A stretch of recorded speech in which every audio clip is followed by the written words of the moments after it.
Sveicināti! Turpinām maskas pētīšanas procesu, un tagad mēs parunāsim par iespēju, kura ļautu iezīmēt kādā kontūrā mums vajadzīgās līnijas. Es veidoju jebkādas formas kontūru ar jebkuru instrumentu, un uztaisīsim arī nelielu kontūras biezumu. Ja mēs paņemsim tagad jebkuru citu instrumentu, piemēram zīmolīti, un zīmēsim pa šo formu, tad mūsu jaunā līnija veidosies virs šīs te formas, tas, ko mēs jau zinām. Ja mēs ieiesim Drawing Modes iekšā, tad mums ir iespēja vai nu zīmēt aiz mūsu objekta, vai zīmēt iekšā. Izvēlamies Draw Behind.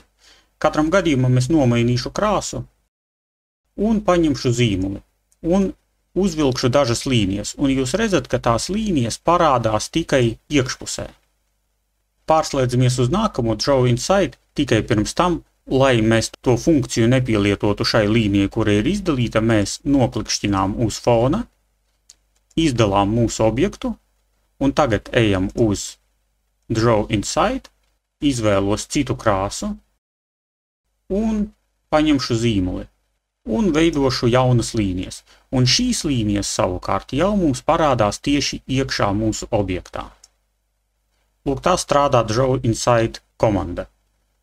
Kad mēs noklikšķinām uz bultiņu un noklikšķinām uz fonu, mēs nevienmēr esam automātiski izgājuši no šīs te funkcijas. Mēs varam paņemt kādu citu instrumentu, mēs tik un tā paliekam šai funkcijā. Tāpēc nospiežam vai nu Draw Normal, vai nu pārslēdzamies ar Ctrl D.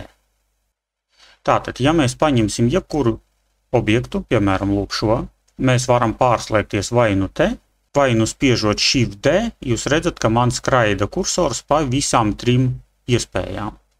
Tad mēs zinām, ka ja mēs paņemam jebkuru objektu, nospiežam vienreiz Shift D, tad mums būs iespēja zīmēt aiz šī objekta. Ja mēs otrreiz nospiežam Shift D, tad mums būs iespēja zīmēt viņā iekšā, un trešoreiz mēs atslēdzamies atpakaļ uz normālu režīmu. Tāpat, ja es izdalu šo te objektu labais taustiņš Release Clipping Mask, mēs redzam visus mūsu objektus, tie, kuri iet pa virsu, lūk, viņi ir pa virsu, sarkanie, viņi ir aiz, bet mēs varam pavilkt mūsu objektiņu malā un ieraudzīt šos te pārējos objektiņus.